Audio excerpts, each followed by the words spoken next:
Hi అండి. నేను మొన్న last week potato rice recipe పెట్టాను కదా! అది వాయిస్ ఇవ్వలేదని అర్థం కాలేదన్నారు కొంచెం మంది. ఫుల్ వీడియో కావాలని చెప్పారు. అందుకే ఈ వీడియో చేస్తున్నా. ఏం లేదండి, చాలా సింపుల్ ఇది. మీ ఇంట్లో బటర్ కానీ, ఘీ కానీ ఉంటే అందుబాటులో వేసుకోండి. లేదు అంటే ఆయిలే వేసుకోండి. తాలింపు సరుకులు ఉంటాయి కదా!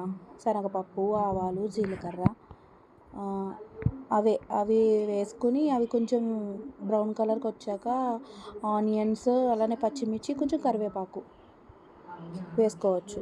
ఆనియన్స్ తినము ఆ రోజు ఏదైనా వారం వాళ్ళు ఉంటారు కదా, అవి వేసుకోకపోయినా కూడా నో ప్రాబ్లం. పెద్దవాళ్ళు తినాలి అనుకునే వాళ్ళు ఆనియన్స్ వేసుకోవచ్చు. అవి గోల్డెన్ బ్రౌన్ కలర్ వచ్చాక కొంచెం అల్లం వెల్లుల్లి పేస్ట్ వేసుకోండి.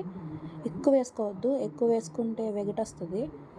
అది కూడా పచ్చివాసన పోయేలా వేపుకొని అప్పుడు చిన్నగా పొటాటో ముక్కలు కోసుకోవాలి. సన్నంగా, చిన్నగా, పలచగా అంటారు కదా అలా వాటిని వేసుకుని బ్రౌన్ కలర్ వచ్చే వరకు వేపాలి. లేదంటే పచ్చి పచ్చిగా ఉంటే తింటున్నప్పుడు పచ్చిగా అనిపిస్తాయి, బాగోదు.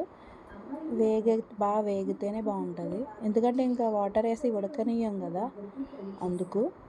అప్పుడు అవి కూడా బాగా వేగాక సాల్ట్, కొంచెం పసుపు. నేను చిన్నపిల్లలకు కాబట్టి నేను కారం వేయట్లేదు.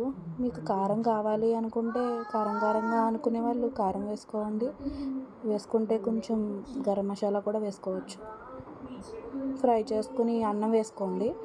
రైస్ వేసుకున్నాక బాగా కలపండి. బాగా కలిపి వేసుకోవడమే. బాగా కలపాలి. ఫ్రైడ్ రైస్ కలుపుతారు కదా అలా ఒక 2 minutes అలానే సిమ్లో ఉంచితే బాగుంటుందండి. అంతే, చాలా ఈజీ ప్రాసెస్ ఇది. క్విక్గా లంచ్ కావాలి పిల్లలకి అనుకునే వాళ్ళకి బాగుంటుందండి ఇది.